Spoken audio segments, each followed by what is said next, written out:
Welcome to Salaam Nerds Podcast. We do reviews and recaps of your favorite TV shows, movies, and current events. Yo, it's the Salaam Nerds. My name is Steve, aka Watch the Beat. I'm here, my boy Chad.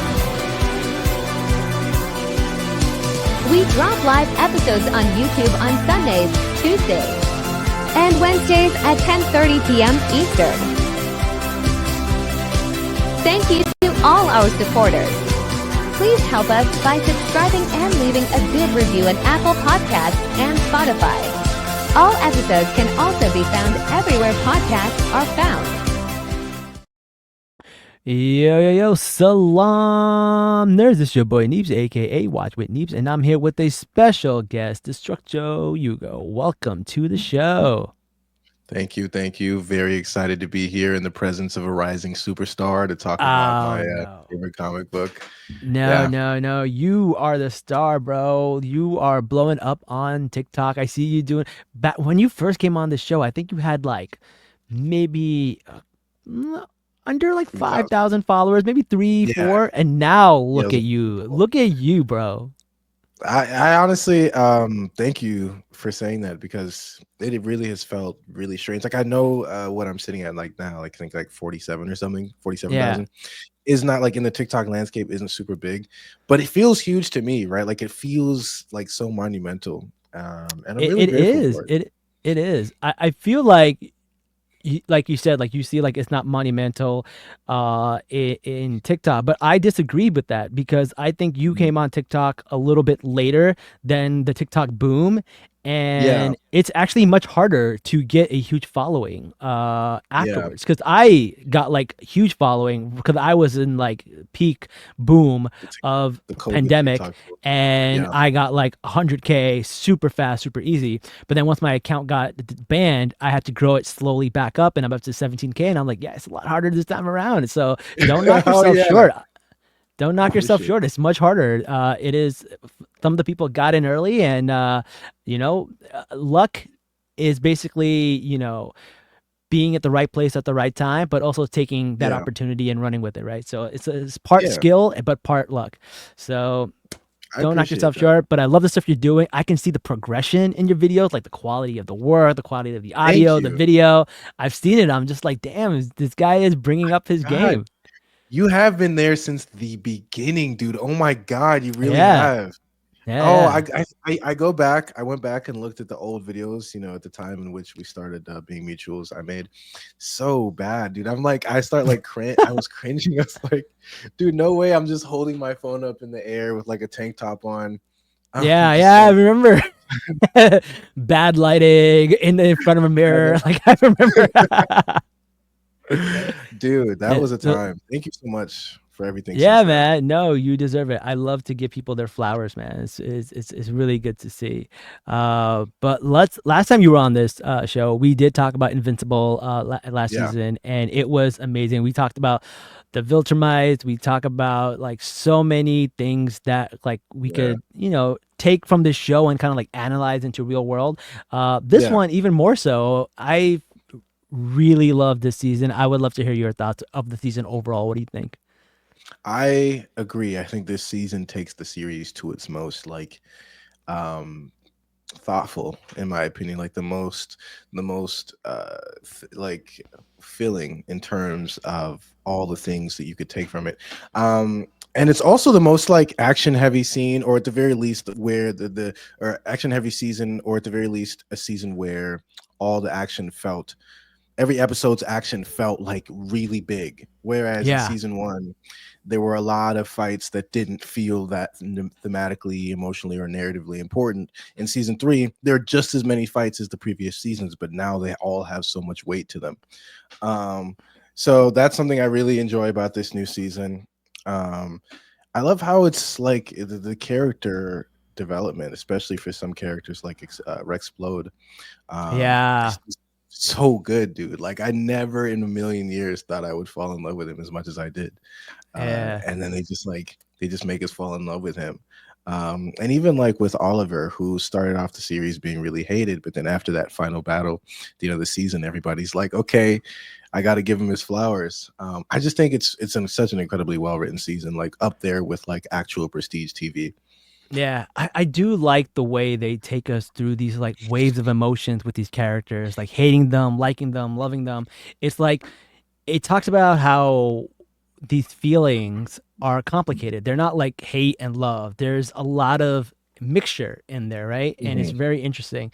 I know one of the things that was different was the breakup with Amber and him going Yeah, with Adam Eve this time, right? And it's kind of like they did it in a way where they're like they knew it couldn't work, but they also knew that there was always a thing with Adam Eve and him a little bit. Even Rex knew, and Rex was like, "Come on, what are you doing?" Right? And like yeah, they hated each other at first, and he cheated on Adam Eve all the time. But you could see like there's this really yeah. complicated like relationship there where she still loves him after the funeral and he dies. Mm. Uh, I thought that was really funny. What are your thoughts about all of these relationships in the show? That's so funny when you say that because I was just really thinking about that.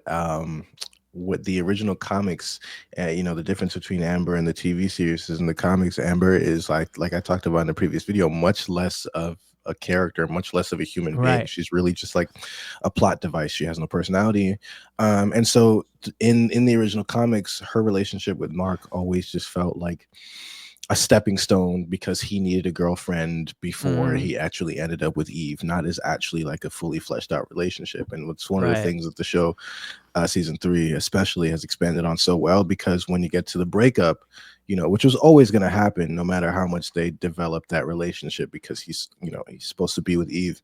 But when they get to the breakup, there's so much more dignity in it than there was in the Hmm. comic books, where he Invincible's been gone.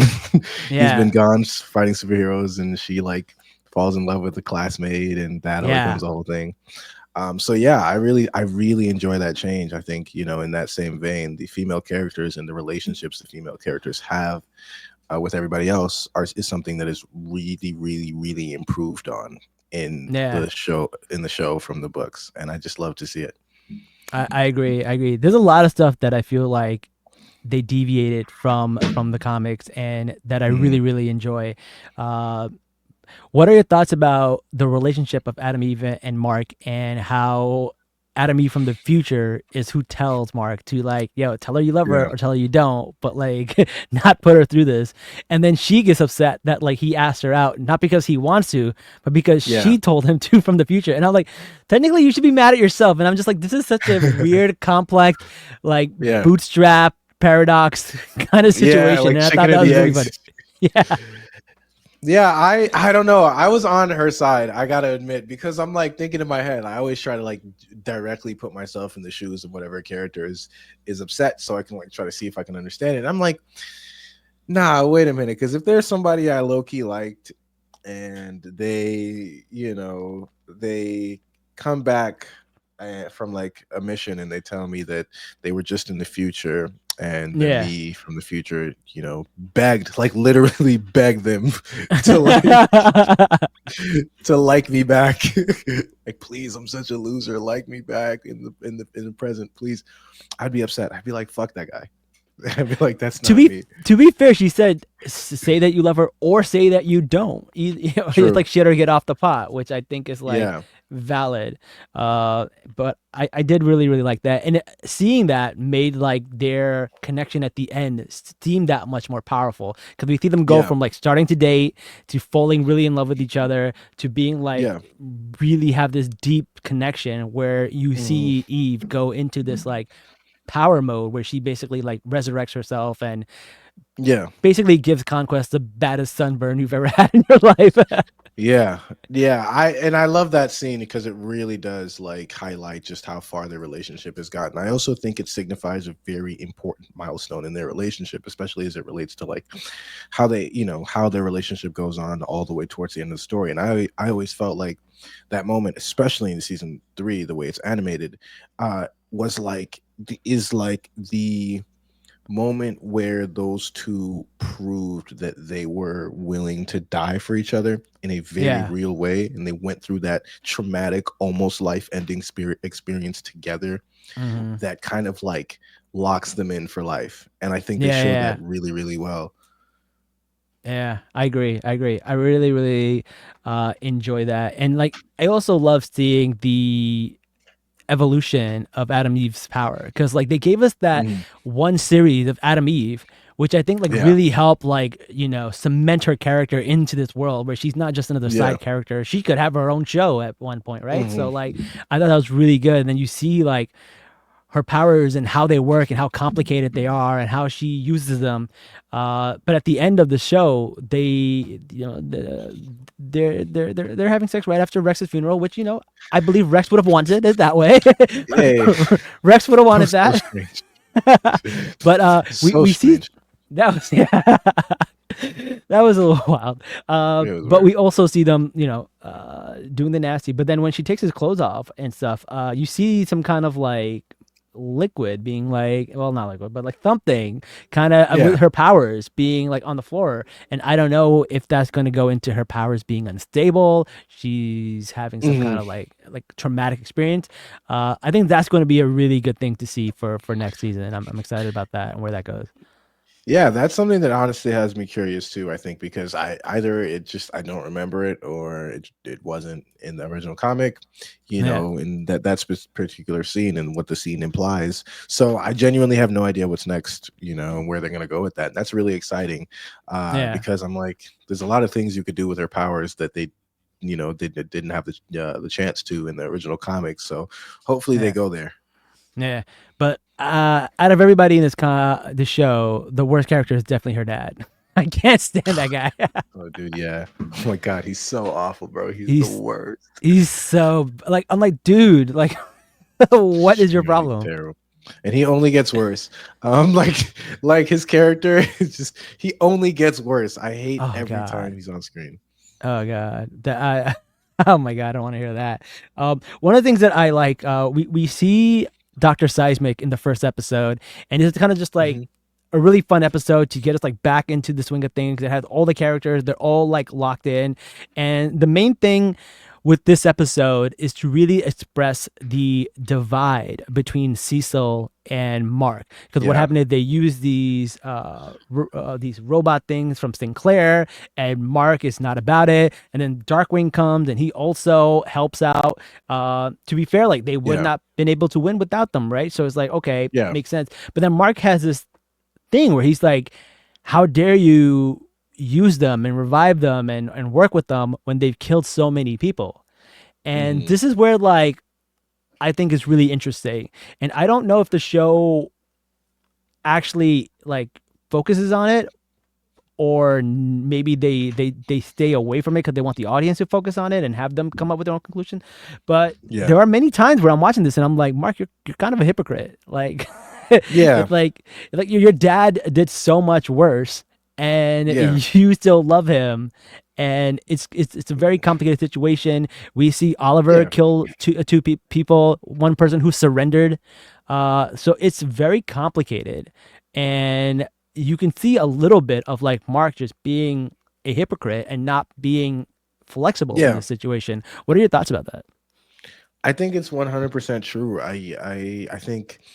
I think that the show low key, at least from my perspective, is kind of exploring that, because how could it not be exploring that when it keeps showing us like obvious like Yeah, signs that Invincible is being incredibly hypocritical? Because the episode where Cecil and Mark end up having that falling out and fighting, it's over the fact that killing people, you can't change if it's in your nature to kill people. right. If it's in your nature to throw away human lives, you're bad and I can't change. And literally like 2 episodes later, his little brother murders two people, and to make matters worse, he murders surrendering people, like Yeah. people that weren't even active combatants, and he's like, it's okay, and he He doesn't like even just you get a slap stern on the talking wrist. to. Yeah, stern Yeah, talking to, right? Like that's just that's it. it. And not even that much of a stern talking to, really, just like a argument, like a back and forth. I'm gonna Yeah. be really mad at you. um and so like that's obviously hypocritical, and I feel like because it's so obvious, that's maybe the point. But then again, there are a lot of people that don't see that. Yeah. And the thing is like this is one of those things where it's brought up in every single media, right? Like Batman, should Batman be able to kill? Should Punisher and Daredevil having the conversation in Daredevil season 2 about like killing, like, oh, I put them in the ground, they stay down, right? And this is like the oldest like fight or whatever in superhero comics, right? Should you able to kill this? So it's really interesting to see how Invincible tackles this compared to other shows. And it seems like for Mark, it's like, okay, I kill Angstrom Levy, but that's different because I had to protect my family. And, you know, Cecil's like, yeah, I have to protect people too. You know, and you see this backstory of Cecil, and you get to see this, like how he came to be and what happened to his skin, and this really cool backstory.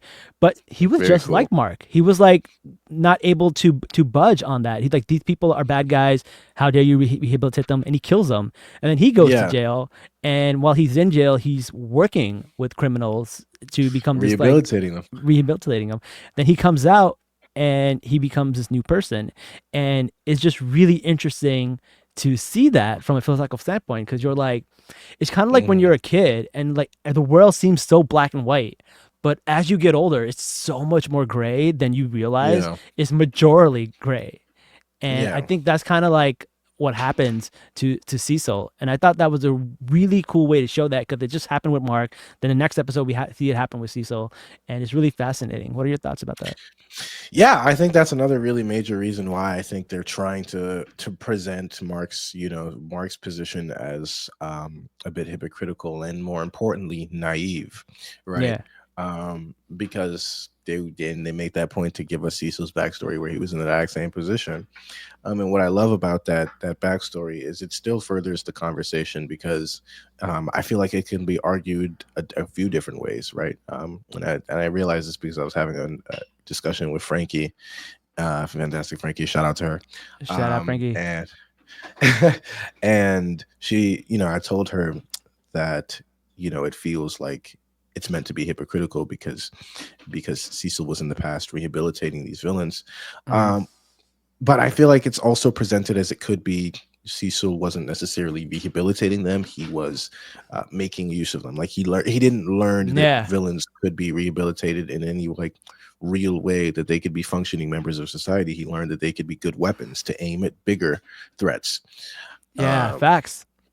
Yeah, and I think that argument could be made because, is when these guys stop, especially when we're talking about D.A. Sinclair, when he stops being useful, is he going to be let go out to the streets? I don't think so, That is true. That is a great point, because it's not about rehabilitating, because you don't see some of the other villains get rehabilitated, but the ones that are useful, they get the pass. They get to help out a little bit, right? So I think that's really, and I think the thing is, like, they know that there is a bigger threat coming. They know the Viltrumites are coming, and they need to prepare themselves. And in order to prepare yourself, you may have to get your hands dirty, right? So I feel like that's probably what's happening here, but it does leave a drift between Mark and Cecil, and Mark actually leaves the group or whatever, and he puts something in his ear, and then they have the whole battle with the Guardians. I thought that was really cool. It's really interesting how the Guardians took his side, and by doing that, they broke up into two parts, and some of them left. And I thought that was really interesting to see, and even better for like Rex character development, because you can see like Rex being like a completely different person. Now he's like the first person to jump in and defend Mark. And I thought that was really cool to see, compared to like the first season where he like doesn't give a shit about anybody but himself. Yeah. The character development is really cool. And might I just say that I think it's really, really awesome that they finally gave Mark like a weakness, like his own kryptonite. And not just Mark, but like Viltrumites in general. They finally gave the Viltrumites like a weakness, like the kryptonite to the Superman. And I'm really excited for like the implications of that down the line, in terms of how Mark's enemies, try to weaponize that against him and try to beat him at his weakest, because it adds like a lot of stakes. Now it's like he's actually, before he could get like, it would require him to get beat to a pulp by like unbelievably powerful, other characters. But now it's like, well, really, if anybody can get him off that if they just time it right, if they play it right. I mean, So they yeah, use it that's cool. to kill one of the marks, right? Yeah. In one of the scenes, so it can kill him. Hmm. So that's really interesting. One of the things that I really like about Invincible, and they do this every season, is they have like one random like side character storyline that you just follow. Hmm. And this season they had one of these two bank robbers that were just like two gay guys just trying to make it a living, and they cannot pay rent, and they fall into this life of crime, and then just like Invincible just comes out and beats the crap out of them. No sound, no audio, just music in the background, and it was just such a cool story, but a cool way to see the other side. Like what they're not all just random bad guys who are just here for money. Some of them are desperate, and Yeah. they get led to this, and then but Mark treats them just like any other superhero, and we see like Oliver come in and just beat the crap out of one of them, and then one of them hesitates to hit Oliver Yeah, because he's like, oh, that's just a hit kid. Oliver. And it's just Yeah. such an interesting thing because you're like feeling for these Yeah. like robbers. What were your thoughts Mhm. about that? Jesus Christ, you just remembered me. Mark is such an asshole. I remember that. Yeah. Dude, that was so sad. Oh, I forgot about that scene. I really You got the did. little flower that's dying, and I'm just like, oh man. Yeah. That was heartbreaking. That was when I think the beginning of the season is when I disliked Mark the most, like out Yeah. of any point in the series so far. Because he was just, I felt like he was being so aggressive this season and so jaded Yeah. in a lot of ways. And so that scene to me, yeah, was really sad to that point. And it's another, it was to show that like Mark has this really black and white view that actually is toxic. Yeah. He has this black and white view of morality that is fundamentally toxic, and it results in him sort of making these decisions out of anger without, you know, and that harm people that do not necessarily need to be harmed. Mhm. And so that's why I say it's got they're showing us that Mark is hypocritical, and Yeah. his hypocrisy is leading down a bad path. So I hope to see that resolved, and I'm really interested to see how that resolves, because like you probably know, that scene wasn't in the comics either. It was just a Yeah. TV show creation. It's one of the ways that they're expanding on that. Yeah, and what I really like about that is that like if you ever watch like a Superman comic book or a Superman story, like Superman also stops bank robbers, but he does it in such a gentle way because he's Yeah, so powerful. So he's always like them hitting him, them shooting a bullet at him, and then bouncing back on him, and he's so gentle with the robbers because he yeah, doesn't want to hurt them. He thinks they're all good yeah, people, whereas like Mark yeah. is like more in a, I guess, like a I real don't care. world kind of experience. Like I don't care, I Yeah. got my own shit Mhm. going on, which is why Yeah. you see him take on this new uniform, this new costume, the blue and black, which reminds Mhm. me of kind of like symbolically the same way as like Spider-Man putting on his black costume and him being more Mhm. aggressive and Yeah. hypocritical and stuff like that. And I felt Yeah. that was a little bit like on the nose about that. What are your thoughts? Yeah. I fully agree. That's another thing that is like was really cool to see get expanded on in this adaptation, because um the black suit was cool, but the emotional weight and the narrative weight that the series tied to the black suit was spectacular. Because yeah, like you said, I'm like, he's really going down a darker path. He's a darker Mhm. Invincible. And the show is darker. His world is becoming even darker. It Yeah. ends with like the nearest death experience of him and the love of his life. That like it ended almost on the same way that season one ended. And it's a dark costume, and it's a dark area in Mark's life. And I think it's just done beautifully. I think that's a really good update from the comics. Yeah, yeah, definitely like that. And then I think we go into another episode, and this one, Mark goes back to the future, no pun intended. Mhm. And he gets to he finds these two guys, played by Miguel from Cobra Kai, Yeah. Dropkick and what was it, like something fighter? I forgot his name, It's Fighter Master or something. Fight Um, Master or Judo fight Master? Not Judo Master. yeah, Fight Master and Dropkick. I think that was their Yeah. names, which is just a funny ass names. Yeah.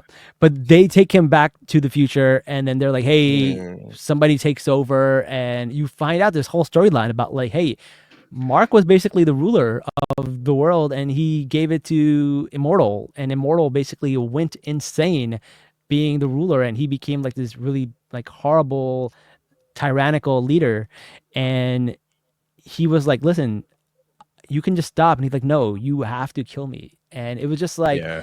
this strange storyline where like he has gone crazy. He won't leave his post. He won't give up, but he wants this sweet relief of death, and he is immortal. So like, it's one of those things where he just keeps coming back.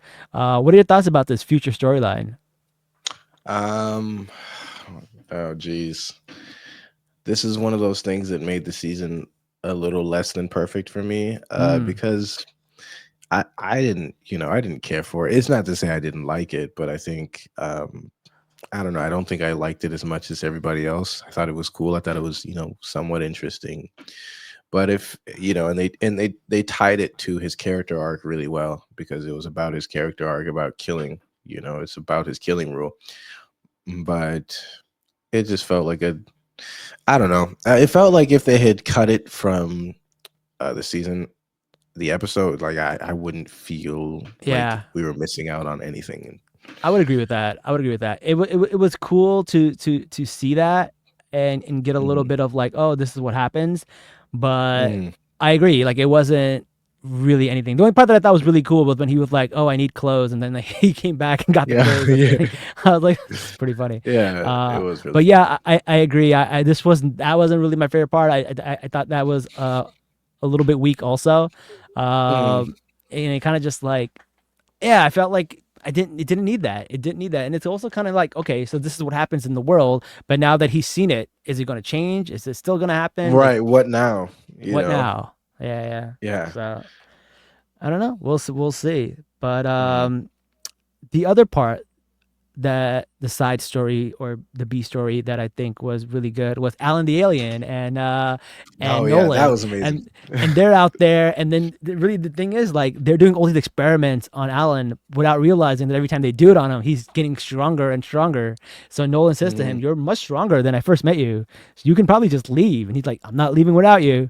And they and then he concocts his plan where he's like, "Okay, I'm gonna break out, and then I'm gonna, get some other people out," and then he gets out Battle Beast. And then you're like, Mhm. like, when you see Battle Beast, you're like, "Oh shit, now shit's gonna hit the Yeah. fan." uh and if you've seen season one, you know how much of a beast he literally is. uh Yeah. and it was really cool because you could see like Nolan had given up. He did not want to fight. He was ready to take his fate. But then he saw Alan just get his ass whooped by these like Viltrumites, and he had to stand up for them. And halfway through, he realizes that was Alan's plan all along. Alan hooked him. I really liked this whole like escape plan and the way it came about. I really did enjoy that. I loved that shit so much. And if you watched my like back when season one came out, my videos on Invincible, I despised how they introduced Battle Beast in the Yeah, first season of Invincible, because for me, Battle Beast was this super huge, sort of larger than life, powerful, very important side character yeah, that deserved to be introduced in the way that like was really significant, and showed just how powerful he was. And I always felt like Battle Beast being this character that goes toe to toe with Viltrumites, that has this long running history of I don't even know how many years of just looking for yeah, the best fighter in the galaxy, doesn't feel like he would be working for like a big city mafia goon. yeah. And so I was like, it was a cool battle, but I felt like it was too soon. So seeing him get out of there and just tear it up, Yeah, and be important, be the main fighter, the main sort of like tide turner of a yeah. battle, like Nolan and Alan was just a really great way to introduce him. I agree. I thought that was really cool. Speaking of the being a hitman for the mob boss or whatever, they had a side storyline in this one too. Titan, Yeah, and he had a storyline to get what are the Machine Head machine head, yeah, and and the other Lu guy. Lao, Yeah. What was it? Multi-Paul. yeah, and How yeah, to get Multi-Paul break him out of down to there, which pieces. was by Simu Liu, who was the voice of Yeah, Multi-Paul. It was incredible really voice cool to, acting. yeah, it was really cool to see Multipole use his powers the way they use in that prison scene where he's just like multiplying to the point where that room just explodes, and I'm just like, oh, that's so gross, but like I get Yeah, it. It was really cool yeah. to see that. And also like Multi Kate, she's also kind of annoying me this season. It's like where she's having like beef with Rex, and he's like, I died so And many times, and I know, like, bro, you're like yeah, remote player at the moment. You're like remote play. remotely Yeah, like, that's not even the real you that's talking to us right? right now. Like Yeah, she had one of hers hidden away somewhere at all yeah. times. So like Yeah, I don't even know. That kind of annoyed me too. Like her whole thing with Immortal and stuff like that. Like I don't really care about these two at all. yeah. I didn't. I think that's one of the most like disliked I've liked a relationship in like a popular TV show in a while, because I'm just like, I don't like anything about the relationship. I don't like the two individuals. I don't like them as a couple. I don't like the implications of it. Yeah, Um, they're just real, and I seriously don't know if they're intentionally writing them to be so unlikable, yeah. or like they thought they were giving us like interesting characters and just failed terribly, because I want to assume this is on purpose, because they just don't do anything worth liking. I mean, first of all, Immortal has taken more L's than like He's a a Wheel loser, of dude. Fortune guess. Like it's just really just bad, man. Yeah, He's never won a fight. like, It's and just not really, once. And there's so many characters, and that's why I loved the Invincible, like the multiverse battle of the War of yeah, the Invincibles, because it showed like almost every character beat a an Invincible. Even Rex beat an Invincible, albeit he had to yeah, die, but like he still took one down. yeah. Immortal couldn't take a single one. No, he could even Darkwing took someone down, right? Even Darkwing got someone. Damn. Wow, he's such a loser. Oh my god, it's so funny. Yeah, that's what but yeah, they wanted to break multipole out, but they came up with this like incredible kind of heist scam thing. That again, like I like those characters, but like I wasn't super invested in that storyline either. Yeah. That's another one where it's just like, okay. And I get it. I knew this would happen. And I've been trying to tell people for a while, the way the Invincible comic book is written is that like there's so many ongoing plot threads Yeah. that like just branch off. Like it's so often every, because it has to, it's like a linear story, a long Yeah. running linear story, but it has to keep it interesting. It has to give us like monster of the Right. weeks every now and Yeah, then. yeah, So I knew we were gonna get like monster of the week episodes, and yeah. I want to like give props where props is due. These monster of the week episodes connect to the main themes of the show Yeah. Yeah. in really really good ways, like way better ways than I expected. But Yeah. still, they're like they're not, But they're not the they're main. hit or miss because I would say the Powerplex guy, his That story was a great was one. really good. Shout out to Yeah, Aaron Paul. He can't keep getting away with this. I can't believe they used that line. That was so I good. know. But It was the exact same voice. it's so good. But like I really like that storyline. Again, like another person who's like basically, everything's black and white and he blames Mark for everything without really realizing what actually happened. And, Yeah, bro, the wife is in on it and he ends up sacrificing his wife and kids at the very end because of his yeah, hatred for Mark and still blames Mark for it. Doesn't see it as like it's something he did, which yeah, I think was really interesting. But then he did get yeah, to yeah, kill a yeah. Mark, which was kind of a He little did get bit his of like, body. yeah. Yeah, What are your thoughts about his Powerplex and that whole thing? As it relates to the major themes of like black and white and the idea of killing, I think it's such a wonderful like final sort of final conflict that Mark has to reckon with, um because the one where he goes to the future is about him killing. He has to Yeah, kill, it puts him in that position. But this one, this next one, is he has to deal with the consequences of his mindset, you know, to the extreme.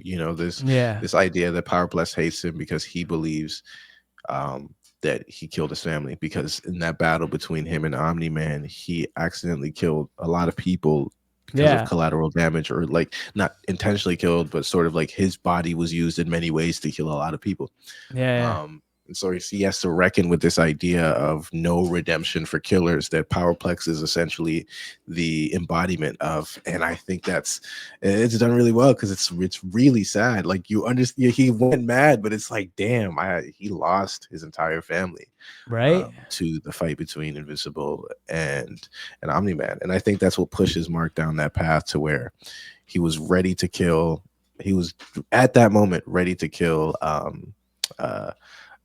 Angstrom Levy, after the Invincible War, because he'd finally sort of resolved that inner conflict. But yeah, that's what I think. All right. Let's talk about that. Let's talk about the Invincible War, because I really like that. I was like, wow, they're giving us a whole episode on this, and we got to see all these different marks and all the different personalities. And I was like, damn, there's a lot of bad marks out there.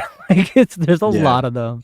But it's really interesting. Whereas like some of them were like, there was like one who was like, hey, not all of us killed mom. And like, he actually wanted to go and get his mom. The other one was like, I miss William. So it's like, they're complicated marks. They're not all the same. And then they're not all as strong as him. And I think that's so interesting how like, they're all so different, but our mark is the strongest. Some of them got beat by like regular people. Some of them got beat by like, a random person in space. So I thought that was really interesting. Tech Deck, that was really cool. What are your thoughts about that episode? That's actually so funny you say that, because I don't know. I guess I interpreted the fact that they like a lot of marks got beat to by like people that you wouldn't expect Mark to lose to. Was largely because of the fact that it felt like just like inconsistent power scaling as opposed to like an actual narrative decision. And the reason I say that is because there was one Mark who talked about how he killed his father. I was like, killed Omni-Man. And I'm like, Omni-Man is crazy powerful. Even now, I think it would be really, really hard, even at the level Mark is. It would be equally as, if not harder, than killing Conquest. And so I'm like, that Mark must have been crazy powerful. But he was, I don't even remember who he was killed by, but ultimately I think he was killed. No, I don't think he was killed. I think he was one of the ones that got transported into a different dimension. Really? Oh, yeah. Okay. I think he stayed alive. I think there was like about 5 of them who just were like mad at Angstrom Levy, and then Angstrom was like, all right, I thought they would turn on me much later. But by the way, the voice actor for Angstrom Levy just kills it. Freaking Sterling K. Brown. He does. So good. That's the thing about this show is like it does the like thing, kind of frowned upon thing in voice acting communities, and hires a bunch of like A-list actors who are not like traditional voice actors to fill all these roles, including like side roles, which at least would usually be given to actual actors. But they're all doing such an incredible job that we can't really be mad. They're all really good for some reason. They literally brought out like Carl Winslow for like Reginald Bell Johnson from School Principal. Like out of nowhere. Like, they're using legends, man. They really are. Optimus Prime is on there. It's Thaddeus. He's General Thaddeus. Freak it. It's so good. But like one of the things that a lot of people did not like was that they brought Jeffrey Dean Morgan to be Conquest, and when you see his voice at the end of episode of the Battle of All the Marks, people hated his voice. But then when you see the entire episode, you're like, no, they were cooking. Glenn and Negan Part 2 was epic. Glenn and Negan Part 2 was epic. Yes, and I think that's the only reason they can get away with it, because if it like was any other actor who didn't have like a much stronger and more deeper and much more sort of like menacing voice, it wouldn't have worked. But the fact that it was specifically Jeffrey Dean Morgan, because Invincible was specifically played by what's his name? Steven Yeun. It wouldn't have worked. So it felt so gratifying to all of those who it was kind of like a reward to all those who like watch The Walking Dead. Like, here's a little treat. Yeah, it really was rematch. So I loved it. But like, it wasn't just the voice acting and the fact that these two actors, but there were some lines that were so good. The scene where he goes like, "I'm so lonely," and he's just like talking to him like, and he's just telling him his deepest, darkest secrets, because at that point he's like, "You're gonna die, so you're gonna take this to the grave." And that scene was so chilling. Oh, and that's not in Yeah. the comics either. That was No, it's that not. was Yeah. done so well. What are your thoughts about that? Yeah, I'm so sorry, my headphones just tweaked. Like I was saying, I love that they Oh, I think we're losing stopped. your voice. Oh, what? Oh, sorry. And then now it's back. Now it's back. It That left was for so like a second. strange. Oh, Yeah. okay. Can you hear me? Yep, you're back. Yeah, I thought that it was just really incredible that they just stopped to make like a take on toxic masculinity in the middle of the episode. Just like this big buff guy talking about how alone he is because all Nobody he likes uses is a me. weapon for violence. I Yeah. thought that was funny. I thought it was really funny. That was really really funny. I really did like that, and I that was a very satisfying scene. Not just the voice acting and not just for storyline, but like the animation was great. And this is a show that got a lot of criticism for the animation in the beginning, and it looks like Yeah. they saved the budget for animation all the Yeah. way till the end because you can see his Oh, hair yes. move, you can see him go through the buildings. Like Yeah, the hair animation in the moved. Yeah, that was crazy. the animation in the last episode made all the other ones worth it. I was like, all right, you know what? I'll give it to you. I'll give it to Yeah, you. yeah. You put the money where it was most worth it. Yeah, it's one of those situations where it's like, okay, so you're saving your like time and energy for like the big battles, and the big battles are absolutely worth it. So I'll let it slide. But I think it showed me, for me, as much as I loved the animation itself, I think it showed me what I really didn't like about Invincible's animation, which wasn't like the motion and the Yeah. like detail. It was never like the detail. It was the coloring, the sort of like visual direction, artistic direction. It wasn't like as stylized as in the Invincible comic, which is known to be one of like one of the prettier comics to look at. The blacks Yeah. are so much richer in the Mhm. comic. Like there's so much more contrast, and the colors are much more vibrant, and that's something that was never reflected in the TV series, and that's a big regret I've always had, because I thought it was one of the things that made Invincible so unique. But the Yeah. animation, like as far as it goes, the new type of way it looks is really good, for what it is. Yeah. I don't mind them taking shortcuts and cutting a few corners if they spend the money where it's worth it. Like, yeah, the Yeah. Indian lady in the beginning is literally just Brown Debbie. Like, it's just like it's the Yeah. same. It's the same stencil. I get it. Who Nice. cares? But yeah, I thought that was really funny. But yeah, I really did like that scene, the fight scene at the end. It was really worth it. It really made it Really interesting. worth it. And then we got Rex's funeral at the end, and you Yep. get a little bit of like teasers of what's happening in the next episodes. I think Dark Blood is going to be part of some kind of storyline with Mark, and then we see a little bit of Battle Beast again. So I'm really curious to see what's going to happen in the next season, and what's going to happen with the Viltrumites when they find out that Conquest is dead, but also maybe not dead. I don't know. Cecil is doing his shadiness with it. Yeah. It ended on a really cool note. I think it ended on a really cool note. But it actually brings me to I don't know if you saw the IGN review, the controversial IGN review for the finale. No. Or, yeah. So IGN gave it a 4. Out of what? And it's about a 10. What? That's crazy. Yeah, they gave that episode a 4 out of 10, and it was like a really big thing, at least in like Invincible Twitter, because they were like, what the fuck was IGN thinking? And I went and read the full review, and I'm sad to say that even though I disagree wholly with the 4, I would have given it at least like an 8, just for the fact that all the things it does really well makes up for any of its shortcomings. I agreed with some of the shortcomings, I really did. Which is something that I don't see a lot of people. I think a lot of people think that Invincible season 3 was a perfect season, and I think you get a little bit of that where it's like you just got off the hype, you don't want to get off of it yet, but then you give it a few weeks, and then you're like, yeah, Deadpool and Wolverine was kind of trash. like you give it a few weeks, and then you're like, it's good. Wasn't that good? It's cool. No, it was a cool ride, but when you look back at it, you're like, Like, That movie wasn't very good, was it? And like depending on the movie, it's so funny because depending on the movie, it takes longer. Like for me, I have for the last year, since it came out, I have been on the end game.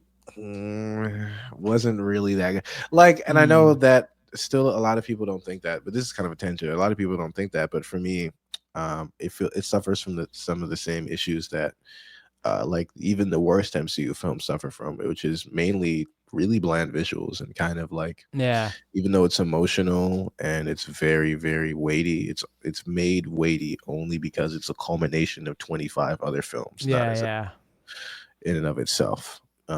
But I that's how I feel about season 3 of Invincible. I feel like not like that exact way, but I just feel like there are some flaws in it that don't make it perfect to me. But I think yeah. season 3 was really good overall. Yeah, I was very happy with the way it ended. So it definitely left me with a good taste in my mouth. But I could see like, yeah, you Facts. pull it back a little bit, and you're like, yeah, you didn't need this. You kind of lost me here. Yeah, Things like the this wasn't animation. necessary. This wasn't necessary. Yeah. Yeah, exactly. So the whole thing with William and the guy William's with. There's like a lot of these stories that are just going on, and I'm just like, they could have been wrapped Yeah. up a little neater. But Yeah. we'll see. But we'll see. I'm really Yeah. curious about 4, and I'm really happy. And then I'm really excited to get to the more Viltrumite stuff because like Mhm. I don't want to spoil it, but there's like a reason like the Viltrumites are doing all this stuff and trying to conquer the Yeah. planet because Yes, yes, yes. there's a reason, and you find that out, and then you're like, oh, Yeah. okay, maybe they Yeah. can be defeated. Maybe there is Yeah, hope. maybe there's hope. Yeah, Yeah, 100%. I love that. I that has me really excited for those themselves because, like you said, the story expands on that Viltrum. Because they've been keeping the Viltrum stuff away for the first few seasons. yeah, That's because we know you and me know that they're saving it for like when the entire story is about that for like a yeah, chunk of the story.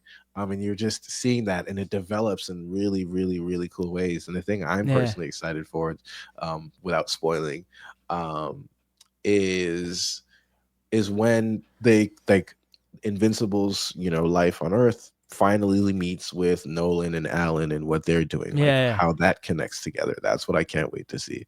Yeah, that's going to be really really good. And the thing is, like, if you look at the books that they have, the Mhm. 3 issues, we're not even halfway done with book 2. That's how like that's how Yeah, far we are in the story. There's so much yeah. more story left. Yeah, there's so much more story left, and I would argue that the first compendium, Yeah, is like the slowest. And yeah, then I feel like at a certain point, the story just kicks it into high gear and doesn't stop. yeah, I feel like there'll be so much less time for these like, little side plots in the yeah, coming season because it'll just be this, all this important stuff happening, and all the way until the end of the story, it's like it gets a lot quicker, and that's really yeah. exciting because it's one of those things where for the non-comic book readers, if you thought season 3 was exciting, it's really just it's just getting started, like honestly. Yeah, no, that's Yeah. really really good. There Mhm. are there are a lot of cool little side stories and side quests on there too. Like we talked about, I don't Yeah. know, robot. He gave the little belt to Oh what's the yeah, girl's Monster name? Girl. Monster Girl, and now she doesn't Yep. age and stuff like that. So you get like more storylines about that, and I Oh think yes, all the yeah, robot stuff, all the very robot exciting. stuff. So we're gonna see a lot of cool stuff. So I'm really excited. Yeah. Before we go, is there anything else you want to talk about that we didn't mention? Oh shoot. What is something I want to talk about that we didn't mention? I think I'd be remiss without mentioning Debbie. Honestly, I can't Oh leave a yeah, podcast Debbie. without talking Debbie's about new man is Debbie. so supportive. Shout out to him. Yeah, I love her so much, dude. I love her relationship. Like I was just, talking about it with a friend the other day. I was like, Debbie is so quickly becoming, I think, like at a certain point, she might be my personal favorite character. And Just she because also doesn't. She doesn't have a lot of stuff in the comics, right? yeah, She's she barely in doesn't, it. dude. That's why I love her so much, bro. She gets so sidelined and missy. Robert Kirkman did not write women well. Not just didn't Yeah, write them well, he wrote them terribly. Like Yeah. surprisingly bad, even in my opinion, for the times.